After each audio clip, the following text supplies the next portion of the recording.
bonjour maa ngi si jàmm. waaw maa ngi si jàmm bu baax. alhamdulilah. naka tàngaay bi. fii dafa tàng de Sénégal dafa tàng mais ça va maa ngi góorgóorlu quoi. yaa ngi góorgóorlu. waaw. yow lan ngay def tes activités peut-être en France balaa ngay ñëw fii Sénégal. bon ba dama ñëw Sénégal fii dama doon liggéey ci France quoi. après dama décidé ñëw fii parce que bon France neex na mais tamit sama liggéey bon ça me plaisait pas trop donc dama décidé ñëw fii Sénégal. dama amoon opportunité fii di liggéey ak benn nit bu tudd Maymuna donc dama doon def sama vidéo dama doon liggéey ak moom. lan moo la gënoon neex ba tax nga choisir le Sénégal.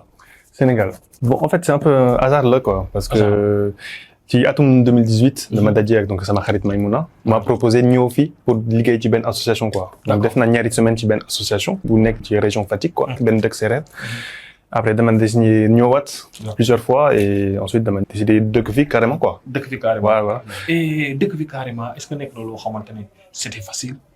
pour man c'était plutôt facile parce que peut-être dama